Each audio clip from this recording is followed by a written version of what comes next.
కశ్యప మహర్షి ఈ విధంగా వేదమంత్రాలనే శ్లోకంగా మార్చి 32 శ్లోకాల్లో అపూర్వమైన స్తోత్రం చేశాడు. దాంతో విశ్వేశ్వరుడైన శంకర భగవానుడు కశ్యప ప్రజాపతి ముందర సాక్షాత్కరించి ఇలా అన్నాడు: కశ్యప ప్రజాపతి, నువ్వెందుకు తపస్సు చేస్తున్నావో నాకు తెలుసు. భయపడకు. ఇంద్ర ఉపేంద్రులు యుద్ధం ప్రారంభిస్తారు కానీ త్వరలోనే శాంతిస్తారు. శ్రీహరి పారిజాత వృక్షాన్ని తీసుకుపోతాడు. ఆనాడు దేవశర్మ అనే మహర్షికి మీ దేవేంద్రుడు చేసిన అపకారానికి ఫలితంగా దేవేంద్రుడికి ఈ మాత్రపు అవమానం తప్పదు. నువ్వు ధర్మం తెలిసినవాడివి. ధర్మం జయించక తప్పదు. నువ్వు నీ భార్యతో కలిసి యుద్ధ ప్రదేశానికి వెళ్ళు. మీ దంపతుల సాన్నిధ్యం వల్ల నీ పుత్రులు ఇద్దరికీ శ్రేయస్సు లభిస్తుంది. ఇదే నా వరం అన్నాడు. రుద్రదేవుడు ఈ విధంగా వరం ప్రసాదించి అంతర్ధానమై వెళ్ళిపోగా మనస్సు శాంతించిన కశ్యప ప్రజాపతి భార్యతో కలిసి స్వర్గలోకానికి ప్రయాణమయ్యాడు. అక్కడ ద్వారకా నగరంలో శ్రీకృష్ణుడు దేవేంద్రుడి మీద యుద్ధానికి బయలుదేరుతున్నాడు. కానీ ఆ విషయాన్ని రాచనగరంలోని ప్రధానులు ఎవరికీ చెప్పలేదు. కేవలం సాత్యకిని ప్రద్యుమ్నుని వెంటబెట్టుకొని తన స్వీయ సారథి అయినటువంటి దారుకుణ్ణి తీసుకొని తాను వేటకి వెళుతున్నట్లుగా అందరికీ చెప్పి రైవతక పర్వతం దగ్గరికి చేరాడు. ఆడ వెళ్ళేటప్పుడు తన పుత్రుడైన ప్రద్యుమ్నుణ్ణి ఆకాశగమనం చేయగల రథంలో రమ్మని రహస్యంగా చెప్పాడు. సాత్యకిని మాత్రం తన రథంలోనే కూర్చోబెట్టుకున్నాడు. రైవతక పర్వతానికి చేరాక శ్రీకృష్ణుడు గరుత్మంతుడిని స్మరించాడు. వెంటనే గరుత్మంతుడు అక్కడ ప్రత్యక్షమయ్యాడు. అప్పుడు శ్రీకృష్ణుడు తన సారథి అయిన దారుకుడితో, దారుకా, నువ్వు రథాన్ని గుర్రాల్ని రక్షించుకుంటూ ఇక్కడే ఉండు. రేపటికల్లా నేను తిరిగి వస్తాను. ఈ లోపల గరుత్మంతుడి మీద ఒక్కసారి స్వర్గానికి పోయి వస్తాను. మళ్ళీ తిరిగి ద్వారకకి వెళ్ళేటప్పుడు రథం మీదే వెళతాను అని చెప్పాడు. దారుకుడికి విషయం ఏమిటో సరిగా అర్థం కాలేదు. కానీ శ్రీకృష్ణుడు ఏదో దేవకార్యం మీద వెళుతున్నాడని తోచింది. అతను వేరే ప్రశ్నలు వేయకుండా చిత్తమని ఊరుకున్నాడు. శ్రీకృష్ణుడు సాత్యకి గరుత్మంతుడి మీదకెక్కి ఆసీనులయ్యారు. ప్రద్యుమ్నుణ్ణి గరుత్మంతుడి వెనకాల ఆకాశ మార్గంలో రమ్మని చెప్పి శ్రీకృష్ణుడు స్వర్గలోకం వైపు ప్రయాణం సాగించాడు. శ్రీకృష్ణుడు వెళ్ళటమే సరాసరి స్వర్గంలోని నందనవనంలోకి వెళ్ళిపోయాడు. అక్కడ చాలా పెద్ద ఎత్తైనటువంటి పెద్ద పెద్ద వీరులు కాపలాగాస్తున్నారు. కానీ వాళ్ళందరికీ శ్రీకృష్ణుడు తెలుసు కనుక వారెవరూ శ్రీకృష్ణుని కానీ ప్రద్యుమ్నుని కానీ అడ్డుపట్టలేదు. శ్రీకృష్ణుడు తెలుసు కదా. అయితే వారెవరూ ఊహించని విధంగా శ్రీకృష్ణుడు సరాసరి పారిజాత వృక్షం దగ్గరికి వెళ్ళి ఆ వృక్షాన్ని స్వయంగా పెకలించి గరుత్మంతుడి మీద భద్రంగా పడుకోబెట్టాడు. దాంతో కల్పవృక్ష దేవత భయభ్రాంతుడై రూపం ధరించి ప్రత్యక్షమై వణికిపోతూ శ్రీకృష్ణుడికి నమస్కారం పెట్టాడు. శ్రీకృష్ణుడు ఆ వృక్షదేవతకు అభయమిచ్చి, ఓ పారిజాత వృక్షదేవా, నీకు నేను ఏమీ అపకారం చేయను, జాగ్రత్తగా రక్షిస్తాను. నువ్వు కొంచెంసేపు ప్రశాంతంగా ఉండు, ఏమీ భయపడకు అని ఓదార్చాడు. ఆ ఓదార్పుతో పారిజాత దేవత అంతర్ధానమే సంతోషంగా ఉండిపోయాడు. నందనవనపు కాపలాదారులు శ్రీకృష్ణుడు అంతటి వాడు వచ్చి చెట్టును పీకాడನ್ನು చూసి ఏం చేయాలో తెలియక గాబరాపడ్డారు అందరూ. ఈ లోపల శ్రీకృష్ణుడు గరుత్మంతుడిని ఎక్కి పారిజాతంతో సహా అమరావతి నగరానికి ప్రదక్షిణం చేయసాగాడు. ప్రద్యుమ్నుడు తన రథంలో శ్రీకృష్ణుడు వెంబడించాడు. శ్రీకృష్ణుడు పారిపోవడం లేదు, కానీ దేవేంద్ర భవనంలోకి కూడా వెళ్ళడం లేదు. అందుచేత అక్కడి కాపలా వీరులు భయపడి పరుగున దేవేంద్రుడి దగ్గరికి వెళ్ళి శ్రీకృష్ణుడు వచ్చి పారిజాత వృక్షాన్ని పెకిలించుకొని తీసుకుపోతున్నాడు, ఆయన వెంట సాత్యకి ప్రద్యుమ్నుడు ఉన్నారు అని ఆదుర్దుగా విన్నవించారు. వెంటనే దేవేంద్రుడికి బృహస్పతి గారు చెప్పిన మాటలు గుర్తుకొచ్చాయి. అందుకని వెంటనే అతడు ఐరావతం మీద ఎక్కాడు. తన కొడుకైన జయంతుణ్ణి ఒక రథంలో తన వెంట రమ్మని పురమాయించి శ్రీకృష్ణుడి మీద యుద్ధానికి బయలుదేరాడు. జయంతుడితో గరుత్మంతుడి మీద కూర్చున్న శ్రీకృష్ణుడు చిరునవ్వు నవ్వుతూ దేవేంద్రుడికి నమస్కరించి, నీ మరదలు పుణ్యక వ్రతం ఆచరిస్తుందయ్యా, దానికోసం ఈ పారిజాత వృక్షాన్ని తీసుకుపోతున్నానన్నాడు. శ్రీకృష్ణుడు తాపీగా నవ్వుతుంటే దేవేంద్రుడికి మరింత ఒళ్ళు మండిపోయింది. ఆయన ఉగ్రంగా చూస్తూ, నన్ను నీ కౌమోదికి గతతో కొట్టి కల్పవృక్షాన్ని తీసుకుపోతానని ప్రతిజ్ఞ చేశావట కదా, ముందు ఆ పని కానీ నాతో యుద్ధం చేయకుండా స్వర్గంలోకంలోని వృక్షాన్ని మానవలోకంలోకి నువ్వు తీసుకువెళ్ళటం అసంభవం అన్నాడు. శ్రీకృష్ణుడు మరుమాట్లాడుకోకుండా నవ్వుతూనే ఐరావత గజం మీదికి కొన్ని బాణాలు గుప్పించేశాడు. దేవేంద్రుడు కూడా గరుత్మంతుడి మీదకి కొన్ని బాణాలు గుప్పించాడు. ఇలా ప్రారంభమైన యుద్ధం త్వరలోనే ఊపందుకుంది. ఇలా దేవేంద్ర శ్రీకృష్ణ యుద్ధం కొనసాగుతూ ఉండగానే జయంతుడు పక్క నుంచి వెళ్ళి గరుత్మంతుడి మీద ఉన్నటువంటి పారిజాత వృక్షాన్ని లాక్కోవాలని ప్రయత్నించాడు. ఆ విషయాన్ని ఓరకంట గమనించినటువంటి శ్రీకృష్ణుడు తన పక్కనే ఉన్న ప్రద్యుమ్నుడిని హెచ్చరించాడు. వెంటనే ప్రద్యుమ్న జయంతుల మధ్య యుద్ధం మొదలైపోయింది.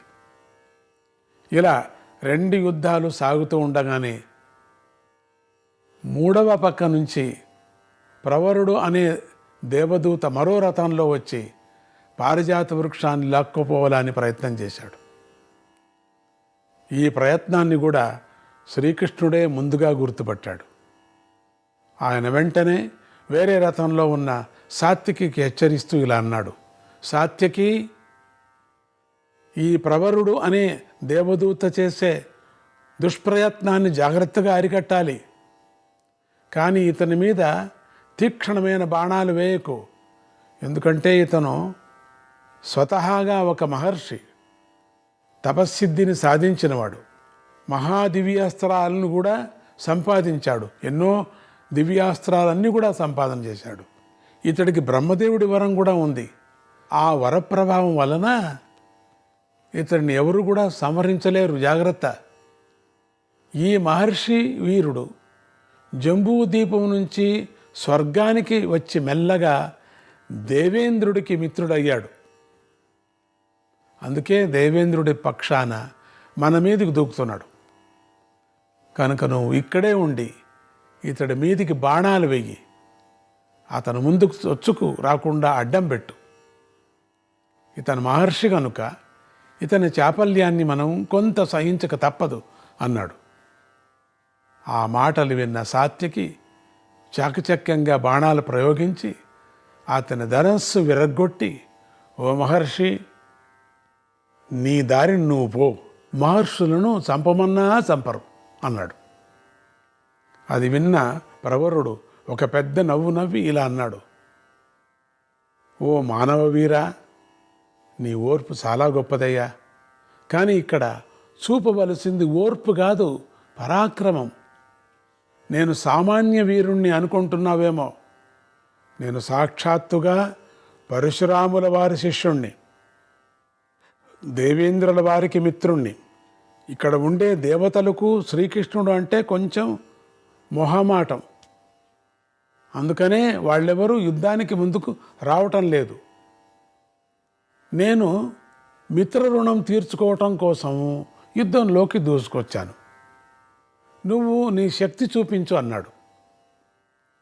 ఈ మాట సాత్యకి ప్రవరుల మధ్య బాణయుద్ధం కాస్త అస్త్రయుద్ధంలోకి మారిపోయింది. అసలు ప్రధాన వీరులైనటువంటి కృష్ణదేవేంద్రులు యుద్ధం కంటే వాళ్ళిద్దరూ వీరు యుద్ధమే భయంకరంగా మారిపోయింది.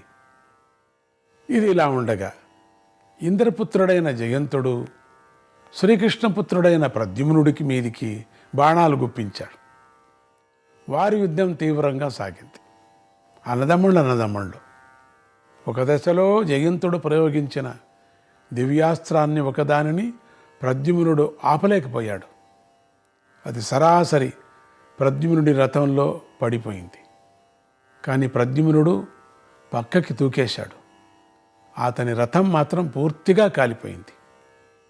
రథం లేకుండా నేల మీద నిలబడ్డ ప్రద్యుమ్నుడు జయంతుడితో ఇలా అన్నాడు, జయంత, నా రథాన్ని కాల్చి పారేశావని గర్వపడుతున్నావేమో.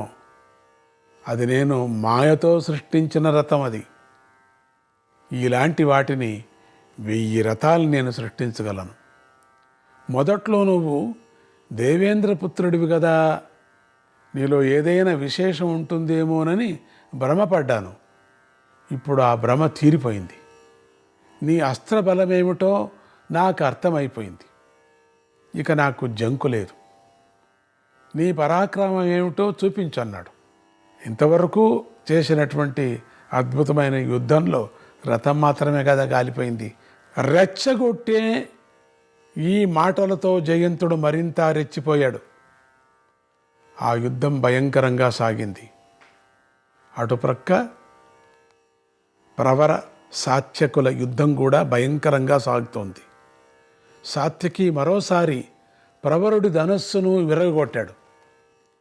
ప్రవరుడు మరొక ధనస్సు తీసుకొని మరింత విజృంభించాడు. ఇలా ఒకరి ధనస్సులు ఒకరు విరుచుకుంటూ కొంతసేపు యుద్ధం చేసుకున్నాక ఒక దశలో ప్రవరుడు గదతోనూ ఖడ్గంతోనూ కూడా సాత్యకిని దెబ్బతీసి అతను నీరసంగా ఉన్న దశలో సింహనాదం చేసి పారిజాత వృక్షాన్ని అందుకోవటానికి గరుక్మంతుడి వైపు పరుగులు తీశాడు. కానీ ఈలోగా గరుక్మంతుడు తన రెక్కలను గట్టిగా అల్లాడించడం వల్ల పెద్ద గాలి లేచి ఆ గాలి దాటికి ప్రవరుడు తన రథంలో సహా 4 మైళ్ళ దూరానికి వెళ్ళిపడ్డాడు. ఆ పడటంలో ప్రవరుడి తలకు దెబ్బ తగిలి మూర్ఛిపోయాడు. ఇటు మూర్ఛిపోయిన ప్రవరుణ్ణి జయంతుడు లేవదీసి రథం మీద కూర్చోబెట్టి ఓదార్చసాగాడు. అటు ప్రవరుడి దెబ్బకు మూర్ఛిపోయిన సాత్యకిని ప్రద్యుమ్నుడు వచ్చి లేవదీసి కూర్చోబెట్టి ఓదార్చసాగాడు. ఇంతలో యుద్ధం చేస్తూనే శ్రీకృష్ణుడు సాత్యకి దగ్గరకు వచ్చి తన చేతిలో అతన్ని ముట్టుకున్నాడు. ఆ స్పర్శతో సాత్యకి గాయాలన్నీ మానిపోయి అతను మళ్ళీ యథాప్రకారంగా నిలబడ్డాడు. ఇక పారిజాత వృక్షానికి చెరో పక్కన సాత్యకి ప్రద్యుమ్నుడు నిలబడి ఆ వృక్షాన్ని జాగ్రత్తగా రక్షించసాగారు. ఇంతలో ప్రవరుడు జయంతుడు కలిసి ఒకే రథం మీద ఎక్కి దేవేంద్రుడి దగ్గరకు వచ్చారు. అప్పుడు దేవేంద్రుడు వారితో, మీరిద్దరూ పొరపాటున కూడా ఆ గరుత్మంతుడి దగ్గరకు వెళ్ళబోకండి. అతడి బలాన్ని తట్టుకోవటం ఎవరికీ సాధ్యం కాదు. మీరిద్దరూ ఎటుపోకుండా నాకు కుడి ఎడమలలో నిలబడి నన్ను కాపాడుకుంటూ యుద్ధం చేయండి అన్నాడు. ఈ మాటలు సాగుతూనే ఉండగానే దేవేంద్ర శ్రీకృష్ణుల యుద్ధం మరింత వేగం పుంజుకుంది. దేవేంద్రుడు గరుక్మంతుడి మీదకి ఎక్కువగా బాణాలు వేశాడు. కానీ గరుక్మంతుడు వాటిని ఏమాత్రమూ లెక్క చేయకుండా సూటిగా ఐరావతం వైపు వెళ్ళి తన గాలిగోళ్లతోనూ ముక్కుతోనూ ఆ మహాగజాన్ని గట్టిగా కొట్టాడు. ఆ దెబ్బల దాటికి ఐరావత గజం తట్టుకోలేక మూర్ఛిపోయినంత పనై స్వర్గంలోకం నుంచి జారిపోయి భూలోకంలో పారియాత్ర పర్వతం మీద పడిపోయింది. దేవేంద్రుడు పక్కకు దూకివేయగలిగిన కూడా ఐరావత మహాగజం మీద ఉండే ప్రీతి వల్ల ఆ గజాన్ని వదిలిపెట్టకుండా తాను కూడా పారియాత్ర పర్వతం దాకా వచ్చేశాడు. ఆ వెనకాలే గరుక్మంతుడి మీద శ్రీకృష్ణాదులు పారియాత్ర పర్వతానికి వచ్చేశారు వాళ్ళు కూడా. అక్కడ మళ్ళీ శ్రీకృష్ణ దేవేంద్రుల యుద్ధం కొనసాగింది. దేవేంద్రుడు కసి కొద్దీ తన వజ్రాయుధాన్ని గరుక్మంతుడి మీదికి మళ్ళీ ప్రయోగించాడు. గరుక్మంతుడు దేవేంద్రుడి మీద గౌరవానికి చిహ్నంగా ఒక్కొక్క వజ్రపు దెబ్బకు ఒక్కొక్క చిన్న ఈకను మాత్రం కిందికి రాల్చాడు. గరుక్మంతుడు చాలా పెద్దవాడు కదా. ఈ శ్రీకృష్ణ దేవేంద్రులు యుద్ధపు దాటికి పరమోన్నతమైన పారియాత్ర పర్వతం నేలలోకి కుంగిపోయింది. విలవిలలాడుతూ ఆర్తనాదాలు చేసింది. ఆ ఆర్తనాదాలను గమనించిన శ్రీకృష్ణుడు ఆ పర్వతాన్ని విడిచిపెట్టి గరుక్మంతుడి మీద ఆకాశంలోనే నిలబడి యుద్ధం కొనసాగిస్తూ ప్రద్యుమ్నుడితో ఇలా అన్నాడు: ప్రద్యుమ్న, మనం వేటకు వెళుతున్నామని ఒక్క రోజులో వస్తామని చెప్పి వచ్చాం కదా, కానీ ఇక్కడ కొంచెం ఆలస్యం అవుతుంది. పైగా స్వర్గలోక యుద్ధం భూలోకంలోకి దిగి వచ్చింది. కనుక నువ్వు త్వరగా మధురా నగరానికి వెళ్ళి ఇలా దేవేంద్రుడితో యుద్ధం సాగుతుందని, ఇంద్రుణ్ణి గెలిచి రేపటికల్లా ద్వారకకు తిరిగి వస్తామని అక్కడ ఉండే ఉగ్రసేనాది యాదవ నాయకులతో చెప్పు. అక్కడి నుంచి తిరిగి వచ్చేటప్పుడు రైవకాద్రి దగ్గర ఉన్న నా రథాన్ని, సారథి దారుకుణ్ణి కూడా తీసుకొని ఇక్కడికి రా అన్నాడు కృష్ణుడు. శ్రీకృష్ణపుత్రుడైన ప్రద్యుమ్నుడు సరే ఆయన బయలుదేరి ఒక గడియలోనే చెప్పిన పనులన్నీ పూర్తి చేసుకొని వెనక్కి తిరిగి వచ్చాడు.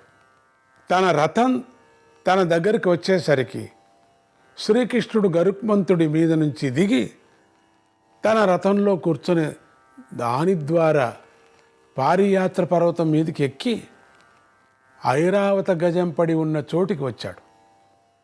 శ్రీకృష్ణుడు స్వయంగా తన మీదికి ఎక్కుతున్నాడని గ్రహించిన పారియాత్ర పర్వత దేవుడు ఆ రథం వెళ్ళే దారిలో ఉన్న బండరాళ్లను గులకరాళ్లను మార్చేసి రథ ప్రయాణ మార్గాన్ని సుగమం చేసి పెట్టాడు. పారిజాత వృక్షాన్ని మోస్తున్న గరుక్మంతుడు శ్రీకృష్ణుడి రథం వెనకాలే వెన్నంటి వచ్చాడు. ఆ వృక్షానికి రెండు పక్కల అంగరక్షకుల్లాగా ప్రద్యుమ్న సాత్వికులు నిలబడి ఉన్నారు. శ్రీకృష్ణుడు ఆ రథం మీద ఐరావతం దగ్గరికి చేరేసరికి ఆ గజరాజు ఇంకా మూర్ఛ నుంచి పూర్తిగా తేరుకోలేదు. కొంచెంగా మూలుగుతూ కదులుతోంది. అప్పటికి సూర్యాస్తమయం జరిగిపోయి కొద్దిగా చీకట్లు కమ్ముకుంటున్నాయి. ఈ పరిస్థితిని గమనించిన శ్రీకృష్ణుడు దేవేంద్రుడి వంక చూసి, మహావీర దేవేంద్ర, మా గరుక్మంతుడు కొట్టిన దెబ్బల నుంచి మీ ఐరావత మహాగజం ఇంకా కోలుకున్నట్లేదు. పైగా ఇది మానవలోకం గనుక చీకటి కూడా కమ్మేస్తుంది. నువ్వు కూడా బాగా అలసిపోయినట్లున్నావు. కనుక నువ్వు ఈ పూటకు విశ్రాంతి తీసుకొని రేపు పొద్దున నీకు ఎలా కావాలంటే అలా చేసుకో అన్నాడు. దేవేంద్రుడు వచ్చిన సదావకాశాన్ని పోగొట్టుకోకుండా సరే అలాగే కానీ అనేసి ఆ రాత్రికి ఆ దగ్గరలోనే పుష్కర క్షేత్ర సమీపంలోని ఒక కొండ గుహలో నివసించేశాడు. కొంచెం విశ్రాంతి దొరికితే చాలరా అనుకున్నాడు ఇంద్రుడు. శ్రీకృష్ణుడు మాత్రం తన సోదరుడైన సాత్వికతోనూ పుత్రుడైన ప్రద్యుమ్నుడితోనూ వాహనమైన గరుక్మంతుడితోనూ కలిసి పారియాత్ర పర్వతం మీదే ఆ రాత్రిని గడిపేశారు. నారాయణ నారాయణ, హరే కృష్ణ.